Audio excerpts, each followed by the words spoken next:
John, the sons of Zebedee, came forward to him and said to him, "Teacher, what do you want us to do? We want you to do for us whatever we ask of you." And he said to them, "What is it you want me to do for you?" And they said to him, "Grant us to sit, one at your right hand and one at your left in your glory." But Jesus said to them, "You do not know what you are asking. Are you able to drink the cup that I drink and be baptized with the baptism that I am baptized with?" And they replied, "We are able." Then Jesus said, "The cup that I drink, you will drink. And with the baptism by which I was baptized, you will be baptized. But to sit at my right hand and at my left is not mine to grant, but it is for those for whom it has been prepared." Well, when the 10 heard this, they began to be angry with James and John. So Jesus called them and said to them, "You know that among the Gentiles, those whom they recognize as the rulers lord over them, and their great ones are tyrants over them. But it is not so among you. But whoever wishes to become great among you must be your servant, and whoever wishes to be first must be a slave of all. For the Son of Man came not to be served, but to serve, and to give his life as a ransom for many." The gospel of our Lord. Praise to you, Lord Christ. Please be seated. I have a confession to make. I procrastinated this week. I was supposed to be working on this sermon, and I started doing everything else but working on this sermon. You ever get that way and you procrastinate and you find all sorts of things to do, and I decided to clean out the closet. So we have down our hallway a closet that we call the game closet. We keep all the board games in there. And I pulled everything out and made a mess in the hallway. And I decided to get rid of the things that I no longer used or were past their prime. Now, Bill's a little nervous that that's a criteria I'm thinking about, but you never know. So I made 2 piles, and in one pile I found this. Recognize it? Monopoly board game. And in the other one I found a stack of Uno cards. And sure enough, I started thinking about the sermon. In our text this week, the disciples struggle with what it means to be great, what the world tells us to be great, to be number one, and how Jesus calls us to be great, to serve one another. And it's sort of like Monopoly and Uno. The purpose of Monopoly is to get it all, to get the most, to hoard all those houses and railroads and take all the money from everybody else, and to be number one, as I told the kids in the children's sermon. And the purpose of Uno is to finish the game empty-handed, without holding any of the cards that you originally been dealt, to give them all away. And I think that's sort of what Jesus is telling us in this text today. It sounds easy. You know, if you would think as people of faith we could choose, well, we're going to follow Jesus and we're always going to do this. But it is hard. Our ego pulls us into wanting to be number one, and sometimes that comes from life events too. You know, sometimes we grow up not feeling good enough, so we try to get the applause of other people. And the world lures us in with temptations and telling us we're not good enough, or that we need more and more. So it becomes a struggle for humans. And I think that's what Jesus is teaching us in this text today a little bit, that he recognizes even his own disciples were struggling with that. Now, I struggled with that a little bit this week. I'm sure you all heard the news. The Mega Millions. The ticket didn't get drawn Friday night. So this, and I'm not sure when it gets drawn again, Monday or Tuesday, I think. $1.6 billion. Isn't that just, I can't even conceive of that money, but yet that fed my imagination one night when I couldn't sleep. And I started spending the money. How would I spend that kind of money? I started thinking, it's tempting. I filled my gas tank up down at Slattery's, went in to pay simply for my gas, and there were all those lottery tickets. I came this close to buying one.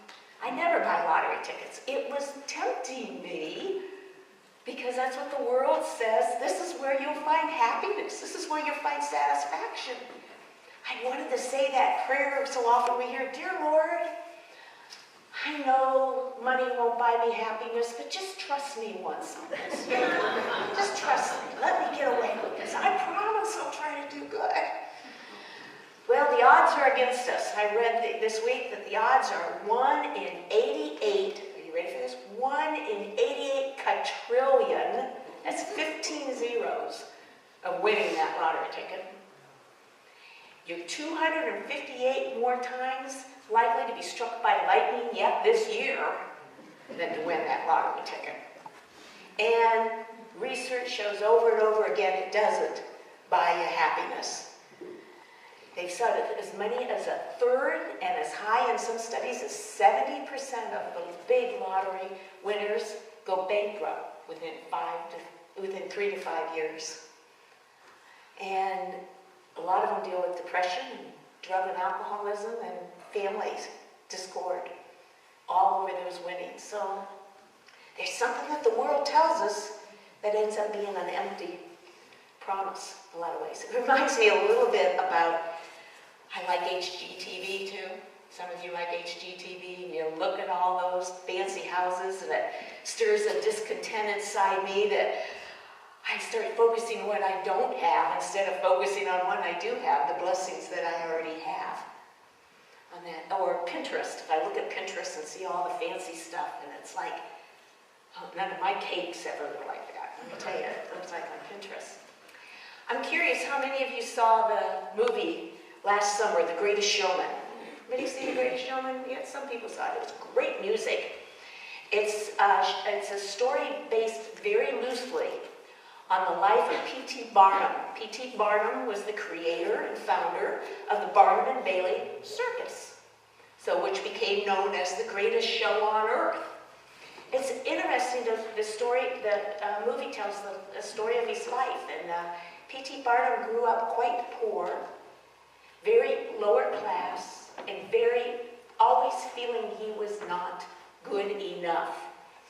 He had a deep desire to find his identity and his value in the applause of other people, in richness, and in going up societal's ranking on that. And he does, as an adult. The circus opens up new venues for him, and he becomes rich, and he becomes famous. And he gets invited to all the ta-ta parties at the cost of his family and friends. He's not the greatest showman at that point. But at the end, he does see his family and friends are the most important, and he leaves that center ring and relinquishes it to someone else. And he comes down and sits with his family. And at that point, I think he becomes the greatest showman. I think at that point, he quits playing Monopoly and picks up the Uno deck. On that. It's a good movie. Reminds me a little bit also of the story from a Native American grandfather said to his grandson, "I feel like there are two wolves inside of me fighting each other. And one wolf wants the power and the glory and the money and to be number one. And the other wolf wants to care and love and give to others."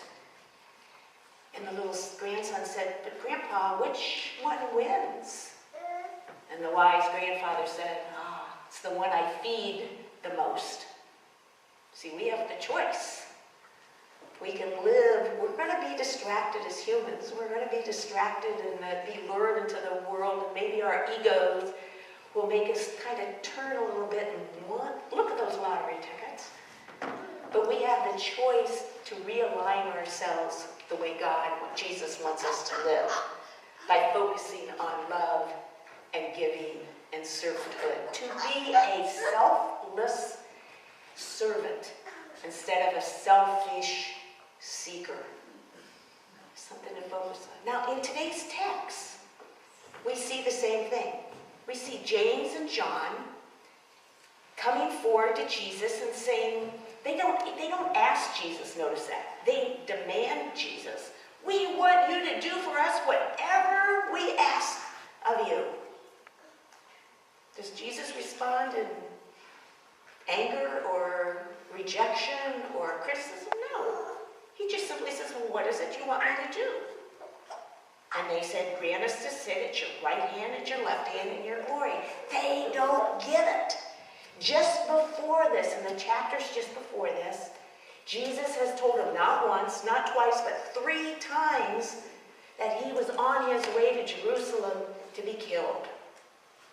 This is James and John, who were next close to Jesus. The whole time, for 3 years, been following Jesus, sitting at his feet. They saw people healed. They saw miracles. James and John were 2 out of the 3 that were at the transfiguration. That saw Jesus standing there with Moses and Elijah and transfigured into the glory of God. They saw Jesus that clearly, and they still don't get it. No wonder sometimes we get trapped in it too.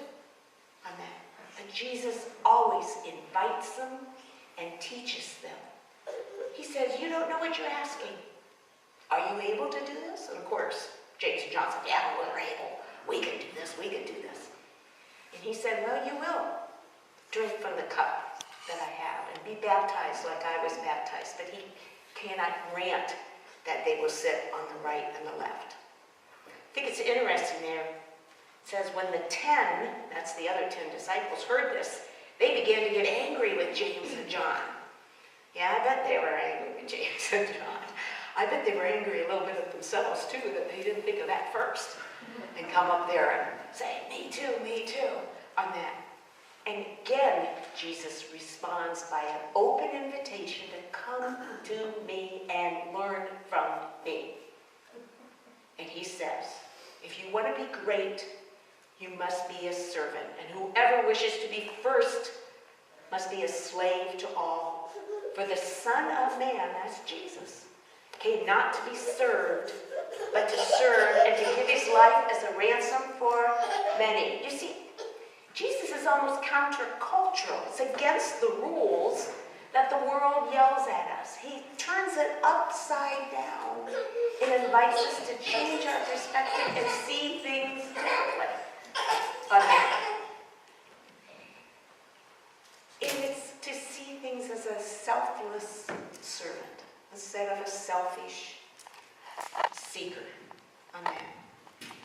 God himself models this. When you think about it throughout this living word of the Bible, God forever models that.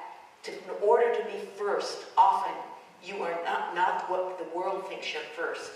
He called a patriarch to become patriarch of our faith. Abraham was a simple desert wanderer, wandering through the desert. Nobody knew about him.